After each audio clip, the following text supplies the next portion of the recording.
అందరికీ నమస్కారం. అందరికీ బోనాలు శుభాకాంక్షలు. బోనాల్ పండుగ అంటేనే ఇది తెలంగాణ మోస్ట్ ఫేవరెట్ ఫెస్టివల్ అని మీకు చెప్తున్నా. ఈ ఫెస్టివల్ ఇంపార్టెన్స్ ఏమంటే, వేరే ఫెస్టివల్ ఉంటే దసరా కానీ సంక్రాంతి కానీ మనం ఊరికి పోతాం. కానీ బోనాల్ పండుగ ఒక నెల ఆ గోల్కొండ దగ్గర నుంచి జగదంబ మహాకాళి, అక్కడి నుంచి సికింద్రాబాద్ ఉజ్జయిన్ మహాకాళి, ఇక్కడ లాల్ దర్వాజా సింహవాహిని మహాకాళి. ఈ చూడడానికి మొత్తం తెలంగాణ, ఆంధ్రప్రదేశ్, యావత్ భారత్, ఇంకా వరల్డ్ నుంచి కూడా ఎంతో మంది బోనాలు చూడడానికి హైదరాబాద్ వస్తారు.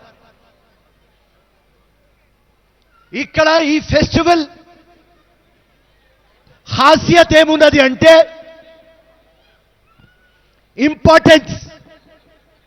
ఇక్కడ కులం లేదు, ఇక్కడ మతం లేదు, ఉట్టి ఇక్కడ మానవత్వం ఉన్నది, ప్రేమ ఉన్నది.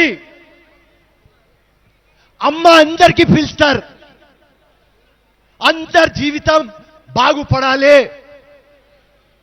జీవితం చల్లగా ఉండాలి, మీకు అభివృద్ధి చెందాలి. అందరికీ నేను రిక్వెస్ట్ చేసేది ఏమంటే, మన కంట్రీ ఇండియా సెక్యులర్, మన కాన్స్టిట్యూషన్ సెక్యులర్, మన బోనాల్ పండుగ అది కూడా సెక్యులర్. ఎట్లా యునైట్ చేయాలి అది మాట్లాడాలి.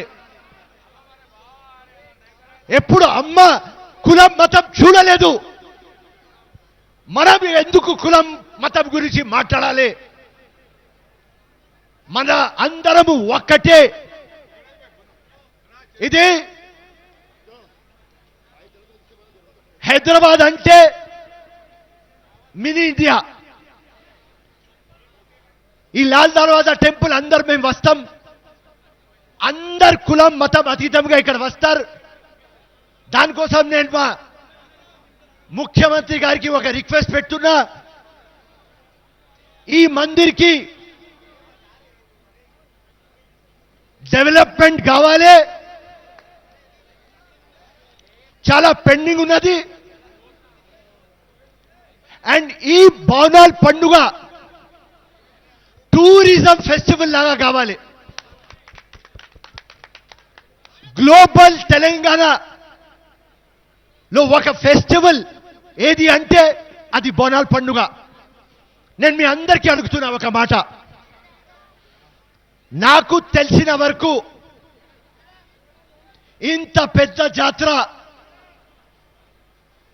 యావత్ భారత్లో, వరల్డ్లో ఒక నెల ఇంత పెద్ద జాతర ఎక్కడ జరగదు. దానికోసం టూరిజం ఫెస్టివల్ కావాలి. ఆ ఒక నెల మా ఆర్టిస్టులు కానీ, మా మ్యూజిషియన్స్ కానీ, మా పోత్రాజులు కానీ ఎంత గట్టిగా పని చేసి మన అందరికీ ఎంటర్టైన్మెంట్ చేస్తారు. కానీ బోనాల్ పండుగ పలానా వ్రతం అయిపోయింది అంటే వాళ్ళకు ఎవరు చూడరు. నేను మళ్ళీ మా ముఖ్యమంత్రికి చెప్తున్నా, ముఖ్యమంత్రి గారు మీరు బంగారు తెలంగాణ అని చెప్పినారు కాబట్టి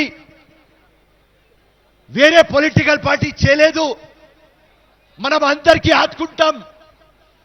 దానికోసం మెహర్బానీ చేసుకొని ఈ మ్యూజిషియన్స్ కి కానీ ఆర్టిస్ట్కి కానీ పోత్రాజలకు కానీ మీరు చూసుకోవాలి.